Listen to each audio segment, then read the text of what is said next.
Okay, now at this point, I'm going to turn the breaker back on. Okay, I've got the breaker back on. Now, basically I'm testing now what I want to find out which set of wires goes over to the electrical panel. At this point, I don't care about the light switch, do I? Because one set of these wires goes over to the light switch, one set of wires goes over to the light, and at this point, there's one light that was above the kitchen sink. Do you remember? That one, let's show you again. Get you panned out here. This is how they had it hooked up initially. They had a light fixture here, and that was it. Then later on, they took that same wire out of this junction box, and it went above the light, or it went above the kitchen sink there, okay? Correct. So one of that wire there goes directly over to this Same one. junction box. Okay, with me so far? So we know there's 3 sets of wires in there. One set going back to the electrical panel or wherever this power goes. And this power, I know, feeds the TV in the living room. So we know this one set of these wires goes that direction over there, and then that power feeds this. Then from the TV, it goes over to the breaker. Okay? So I only care about which black and white wire is hot. Alright? Now here's my first black and white. I can see. You remember we had these 2 wires screwed together. A white wire and a black wire. Okay? Taking those off. I'm going to test this, and sure enough, look at that. There's the orange light. This is the hot set. Now if I put my wire tester over here, this should not be hot, and it's not. And this should not be hot, and it's not. Okay, because I know one of this sets of wires goes to the light switch, and one goes to the other light fixture. Okay? And the fixture's on. And so when I get up in the attic, I'm going to have to see which set of wires goes over to the light switch, aren't I? I've got to remember all this stuff. If you have to, you can take a picture of it with your phone. You can write it down, and we can actually put some masking tape on here or something so we know which ones go to the light switch, which ones go to the box, the hot wires, okay? However you need to do it. Look up here in the junction box. When I crawl around up in the ceiling, I'm going to know which set is hot. Okay? I got to be careful with that, don't I? Okay, so for now, I know, again, this is the hot one, right? So I'm going to be careful with that. If I touch those 2 right now with my fingers, I get shocked. I don't want to do that. No, it was turned off. Okay, so before I do anything, I'm going to turn it back off. It's on now. I'm going to turn it back off now, then I'm going to put the wire nuts on. Most electricians at this point, they've worked with this stuff, they'll just put the wire nuts on. But you're not an electrician, are you? No. So we're going to do it step by step, the safe way.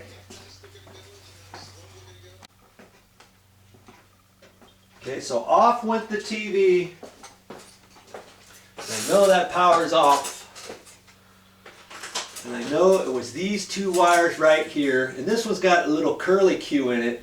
I'm going to kind of straighten this out because I'm going to put a wire nut on here. This wire nut's going to be temporary. Okay? Just in case somebody happens to turn the power back on.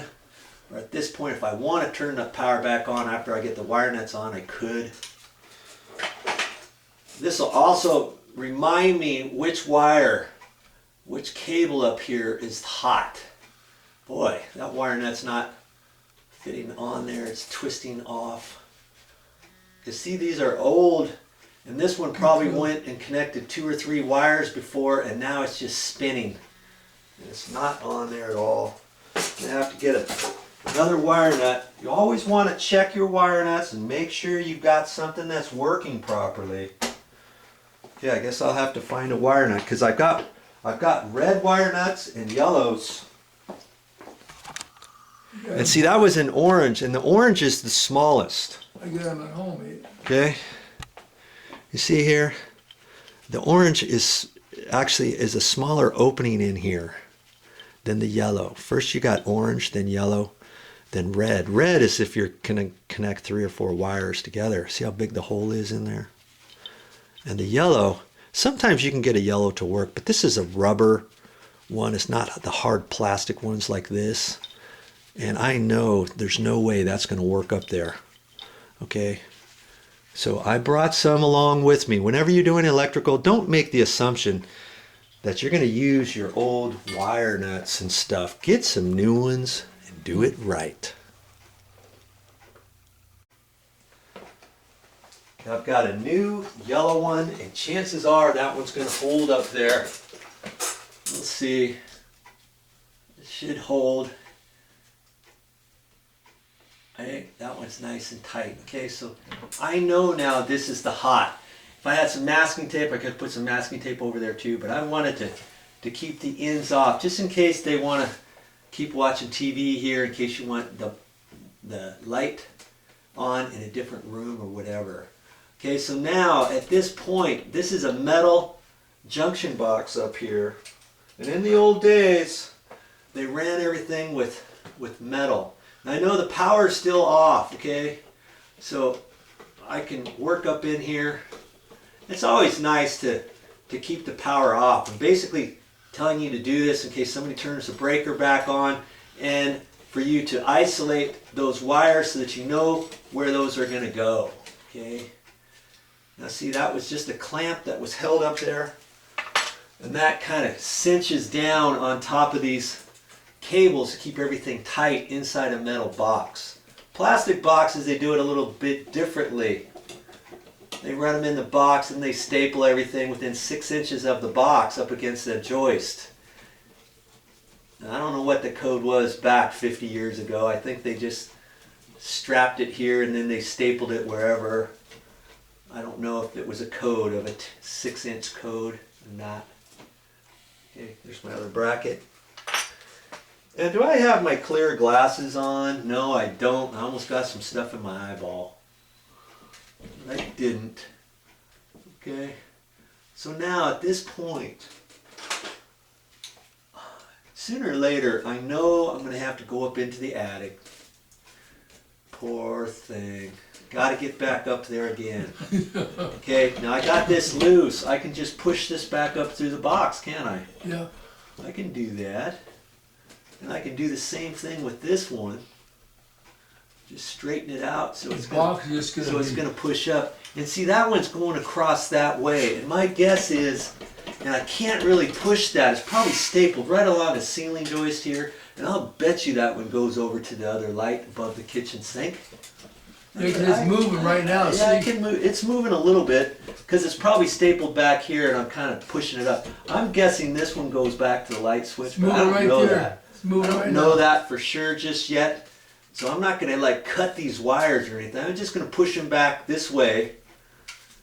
And then once I'm up in the attic, I'll have to remember where this is in association of where the light switch is, follow back this set of wires and this set of wires and see where they go. So I know exactly what to do next time I go back up in the attic.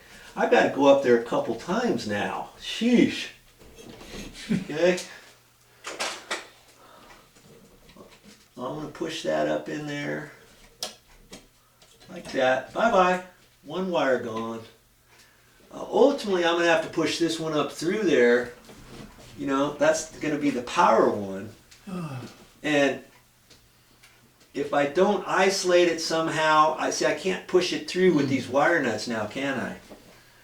I can put a piece of masking tape around it or something, and I'll just have to keep the breaker off, and so I can go back up there and then put the wire nuts on. I don't want to just push all the sets of wires up there, and then I have to go through the whole process we just did, you know? Okay, so this one here, look at that. I can push it because it's flexible enough, long enough. I can push that all the way up through there. Okay, goodbye second. set of cables. Now there was one set of cables. It's a sheathing cable. It's got a black wire and white wire in there. Okay. What do we do now? Ultimately, we got to get this box out of there. We're going to end up patching this hole. Okay. Now I'm going to have, since I'm going up in the attic, I'm going to see how this is nailed on the joist. Here's a ceiling joist right here. Now if it's just nailed, and if I can get it off with a nail puller, I can pull this box out and lift it up out of there. But if there's a flap on it over the joist, let's say, then I have to leave it there, and I have to cut a piece of sheetrock or put tape over this and tape it all up. But we'll get to that in a minute. Usually on metal boxes, there's a flange that goes this way and that way, and it's nailed onto the side of a ceiling joist. So ultimately, I think what I can do is get up there and just pull that off that way, okay? And for now, in fact, I could leave this wire like this so that when I get up there, I can pull that off, and I'll pull this whole thing up in the ceiling at the same time. Man, all the stuff that has to go on to get these new lights installed. Hey guys, sorry about the TV. You're just going to have to keep watching me instead. We got the TV off now because the circuit's off. And you remember, we did not patch this yet, and it's a good thing we didn't. You alternated where Because the power is. now I can pass tools up through there. I can crawl all the way over there, and someone can hand me up a hammer up through there, so I don't have to crawl all the way down through there. Screwdriver, my nail puller, different things like that. And the other thing is, you know what? Straight above that is where a light fixture is going to be. And ultimately, I'm going to put a cut-in box in there, that can light fixture, remember? Yeah. So I'm going to cut that patch and cut the hole and then stick it up there and then put the can in there. Okay, so that's going to be coming up on some future videos. Look for them.